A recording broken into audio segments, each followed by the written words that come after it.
अस्सलाम वालेकुम। उम्मीद है कि आप सब खैरियत से होंगे। आप देख रहे हैं मेरा यूट्यूब चैनल हमजा सिद्दीकी।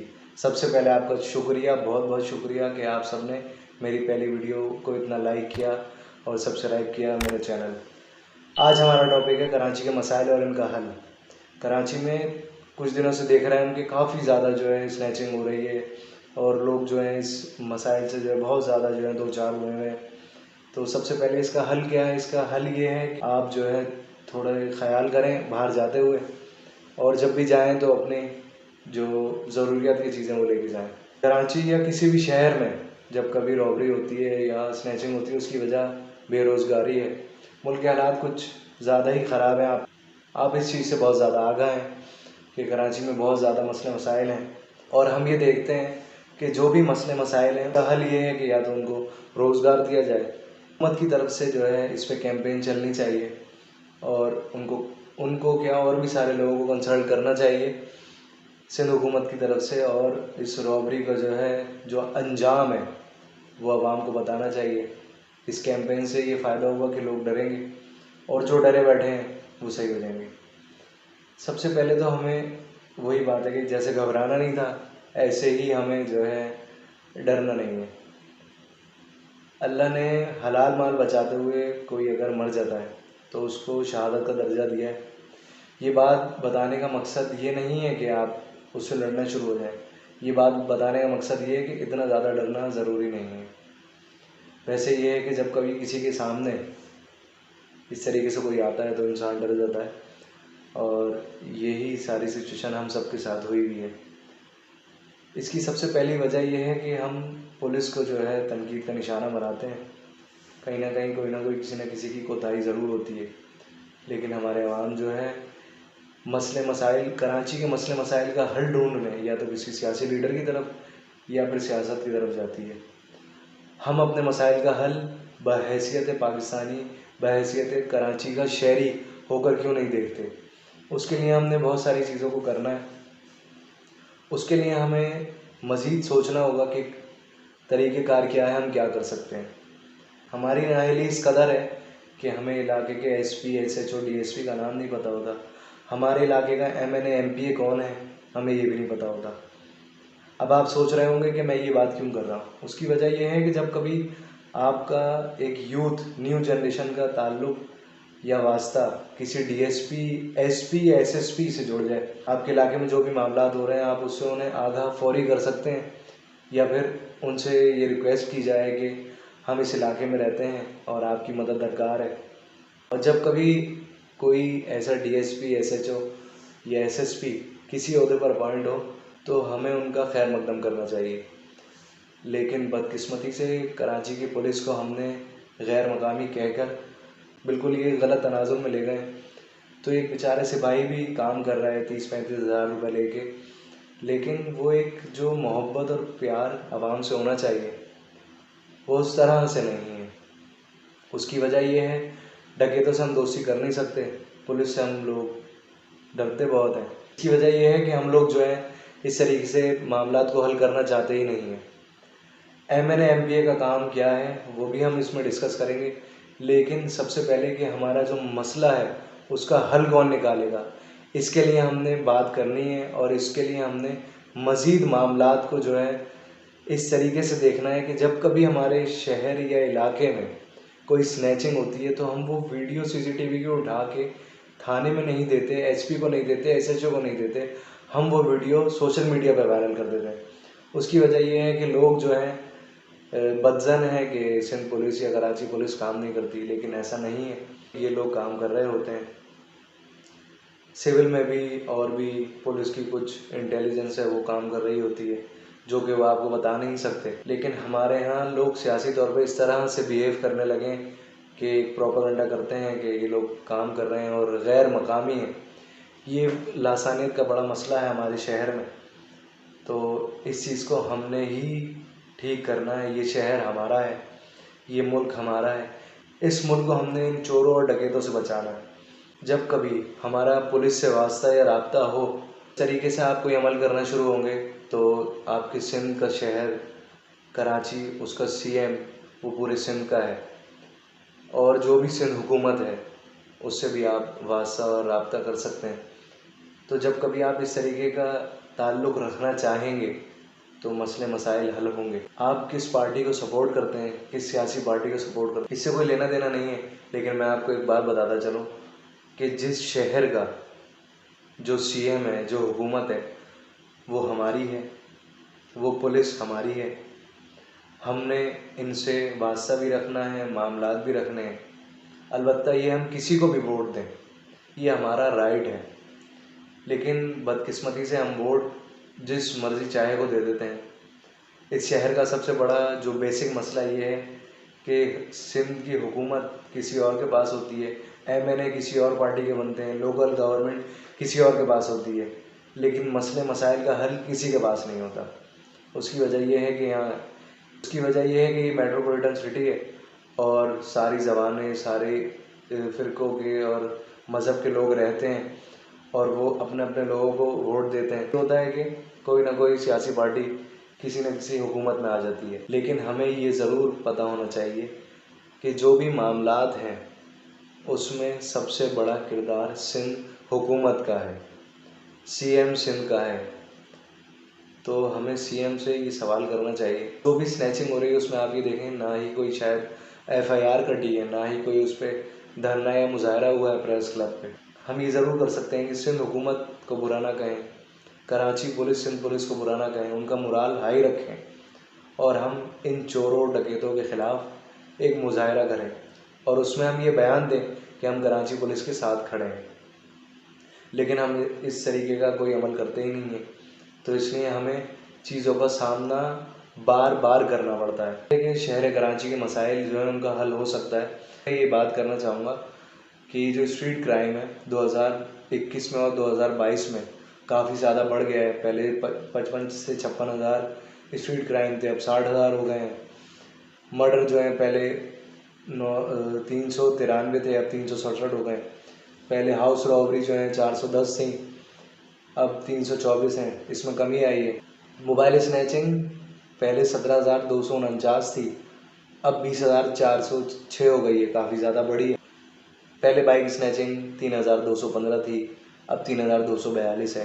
पहले जो बाइक चोरी थी वो 34,203 था और अब जो है 34,672 हो गई है।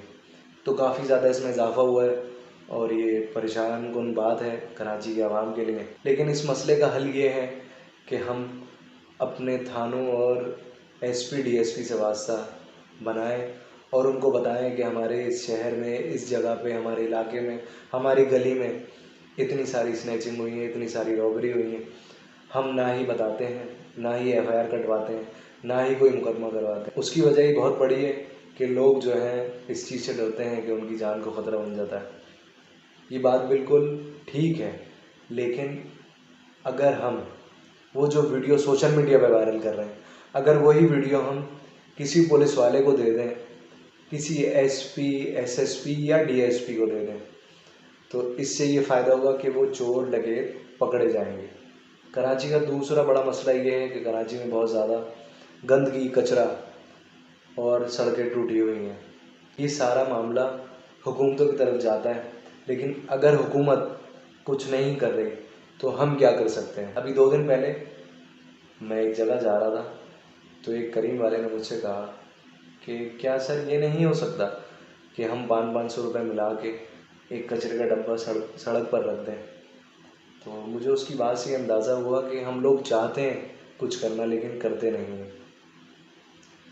हम सबसे पहले हमें ये आदत डालनी चाहिए कि हम कचरा जो है डस्टबिन में डालें, ना कि सड़कों पर फेंकें। आप अगर आज भी इस दौर में किसी को कहेंगे कि भाई ये कचरा जो है डस्टबिन में डालो, तो शायद वो आपसे नाराज़ हो जाए। एक एक्सपीरियंस 2 से 3 साल पहले हम कर चुके हैं। एक जगह कचरा उठाने की मुहिम कर रहे थे जिसमें कुछ ऑर्गेनाइजेशंस भी साथ थी। तो एक शख्स ने आके कचरा डाल दिया। हमने उसको कहा कि भाई ये कचरा यहाँ से उठाओ, यहाँ पे आपको दिख नहीं रहा कि पहले ही कचरा उठाया जा रहा है। शख्स ने जवाब दिया कि ये कचरा मैं कहाँ फेंकूँ और ये कहाँ लेके जाऊँ, ये कचरा यहीं मैं फेंकूँगा, आपको लेके जाना है लेके जाएँ, नहीं लेके जाना नहीं लेके जाएँ। तो दीगर दोस्त हमारे साथ थे, तो उन सारे दोस्तों ने ये बात कही कि भाई हम कोई कचरे वाले नहीं हैं, हम लोगों की कंप्लेन पे यहाँ कचरा इसलिए उठा रहे हैं कुछ ऑर्गेनाइजेशंस के साथ मिलके लोगों को जो परेशानी है उस परेशानी से वो निकल आए। और आप यहाँ पे कचरा फेंक रहे हैं। तो बताने का मकसद ये था कि लोग जो हैं, लोगों को सबसे पहले अवेयर करना चाहिए। हमें उनको बताना चाहिए कि भाई कचरा फेंकने से आपके घर में भी कचरा जाएगा, मेरे घर में भी कचरा जाएगा, आपके घर में भी बच्चे जो हैं, आपके घर में भी जो बच्चे हैं वो बीमार होंगे, हमारे घर में भी जो बच्चे हैं वो बीमार होंगे, आपके घर में भी बुज़ुर्ग और आपके घर में भी बुज़ुर्ग और बीमार लोग होंगे, हमारे घर में भी हैं। तो उन सारे लोगों को इस कचरे की वजह से कोई ना कोई नुकसान उठाना पड़ता है। आज आप देखें कराची में सबसे ज़्यादा डेंगू है और काफ़ी खबरें जो हैं चल भी रही हैं इस पर, लेकिन हम इन सारी चीज़ों में हमारा अमल कुछ भी नहीं है। जब हम उस वक्त का वेट करते हैं कि अल्लाह ना करे हमारे घर में कोई डेंगू से बीमार हो जाए, या कोई अल्लाह ना करे डेंगू से मर जाए, तो उसके बाद जो है हम उस एहतियाती तदाबीर पर अमल करेंगे। हमें चाहिए कि हम यूसी जाएं, यूसी में एप्लीकेशन लिखें और उन सारे लोगों को कहें कि भाई हमारे इलाके में स्प्रे करवा दो मच्छरों का, लेकिन हम इस तरीके की कोई एक्टिविटी करते ही नहीं है, ना ही हमें पता है। जबकि अगर आप इस तरीके के कोई अमल करेंगे तो कोई ना कोई आपकी इस बात पर एक्शन ज़रूर लेगा। अब ये मसले का हल लोकल गवर्नमेंट का है और लोकल गवर्नमेंट के ऊपर एमएनए और कुछ एमएनए के ऊपर जो है हुकूमतें बैठी हुई हैं। जो वफाक हुकूमत है उसके एमएनए अक्सर शहर कराची में होते हैं और वो काम नहीं कर पाते, और जो लोकल गवर्नमेंट है वो किसी और जमात की होती है और जो सिंध की हुकूमत है वो किसी और जमात की है। तो जब कभी अब आप वोट दें तो उनसे ही ज़रूर पूछ लें कि जब आप ये वोट लेके जाएंगे और जब आप यहाँ से मुंतखब होकर जीत जाएंगे तो आप हमें ये बताएं कि किस पॉलिसी के तहत आप काम करेंगे। जब कभी आप लोग वोट लेकर आ जाते हैं तो उसमें ये होता है कि काम तो हो नहीं पाता है, जो भी मामलात हैं उसको जो है कोई हल नहीं कर पाता है, और फिर ये कहते हैं कि वो जो है दूसरी हुकूमत ने जो है इसका मसले का हल निकालना था, वो तो फ़ंड नहीं दे रहे, और फिर उससे ऊपर वाली हुकूमत कहती है कि फ़ंड तो हमारे पास अभी तक वफाक से आया ही नहीं है। तमाम आज महरूम है सही सड़कों से और साफ़ पानी से। तो ये एक बेसिक नीड होती है शहर की, जिसकी वजह से हम लोग महरूम हैं। और इस महरूमी की वजह यह है कि हम जब कभी वोट देने जाते हैं तो हमारी कोई ना कोई एक पार्टी होती है जिसको हम पसंद करते हैं और उसी को हम वोट दे देते हैं, और उसके बाद हमें ये नहीं पता होता कि क्या वो शख्स उस शहर, उस जगह या आपके इलाके में जिसको आप मुंतखब करके लाएं, क्या वो काम कर रहा है, क्या वो इस तरीके से आपको देख रहा है कि जिस तरीके से उसकी जिम्मेदारी बनती है। वोटर को सबसे पहले ये समझना चाहिए कि सबसे बड़ी ताकत आप हैं। आप अपने ऊपर मुसल्लत उन लोगों को कर रहे हैं जिनका आपको पता ही नहीं है। जब कभी आपसे कोई वोट मांगने आए या वोट लेने आए या आपके शहर या इलाके में बैनर लगे, तो आप सबसे पहले उस शख्स की तफसील जानें और उससे मिलें और उससे पूछें कि भाई ये हमारे मसाइल हैं, क्या आप हल कर सकते हो। क्योंकि अक्सर औकात ऐसा होता है कि मुहिम जो चल रही होती है उस पर हम भरोसा कर लेते हैं और हमें ये पॉलिसी पता नहीं होती है कि आवाम के लिए क्या किया जाएगा। हर सियासतदान, हर एमएनए, एमपीए इस चीज़ पे ज़रूर बात कर रहा होता है कि ये मसले हैं, इनका हल ढूंढा जाएगा। जो कि अभी इलेक्शन में आएंगी तो उनसे सबसे पहले आप ये सवाल करें, जो पिछली हुकूमतें थीं उनका यही मसला था, तो ऊपर वाली हुकूमत जो है हमें फ़ंड नहीं दे रही है, हमारे मसले हल नहीं कर रही है, और यही सारी चीज़ें आप सड़कों पर या दीगर जगहों पर बोलते हो। लेकिन इससे कराची के शहर के आवाम का मसला हल नहीं हो रहा। तो मसले का हल क्या है, वो ये है कि आप काम कर सकते हैं तो ही मुंतखब हों, अगर आप काम नहीं कर सकते तो मुंतखब ना हों। तो कराची के हर शहरी की ज़िम्मेदारी है कि वो अपने शहर को साफ़ रखे। स्नैचिंग हो तो उसकी कहीं ना कहीं से कोई वीडियो फुटेज अपने थाने में जमा कराए। हमारे पास रेंजर्स भी है, रेंजर्स लेकिन सिविल मामलों में कम बोलती है, आप सिंध पुलिस से रब्ता कर सकते हैं। ये होगा, आपको ज़रूर ब्रीफ भी किया जाएगा। अक्सर औकात हम ये चीज़ें यूनिवर्सिटीज़ में देखते हैं कि पुलिस जो है स्टूडेंट्स को ब्रीफ कर रही होती है कि हमने ये मसले मसाइल थे, इनका ये हल निकाला है। याद रखें सबसे पहले कि ये हुकूमतें हमारी हैं, सियासी इख्तलाफात अलग हैं, याद रखें, किसी एक शख्स ने बड़ी अच्छी बात की है, सियासतदानों की जॉब डिस्क्रिप्शन है कि वो एक दूसरे पर तनकीद करते हैं, लेकिन इसका मतलब ये नहीं है कि आवाम भी एक दूसरे पर तनकीद करना शुरू हो जाए। ऐसे ही और मामलात हैं, हम किसी को भी पसंद करें या वोट दें, लेकिन जो ज़िम्मेदार हल्के हैं उनसे ज़रूर सवाल करें और पूछें और ज़िम्मेदारी का मुज़ाहरा करें। हमारी सबसे बड़ी नाअहली ये है कि हम आपस में एक दूसरे पर तनकीद करके वो जो मसले का हल है, वो जो चोर है, वो जो डकैत है, उसको पकड़ नहीं पाते हैं, एक बार और ये चोरी और स्नैचिंग करने का मौका देते हैं। हमें ज़िम्मेदारी का मुज़ाहरा करना चाहिए। आखिर में एक बात बताता चलूँ, 2 साल कबल पिकनिक पे गिलगित बल्तिस्तान की तरफ जा रहे थे। एक दोस्त ने कोल्ड ड्रिंक पी और उसकी जो डिस्पोजेबल बोतल थी वो बाहर फेंक दी।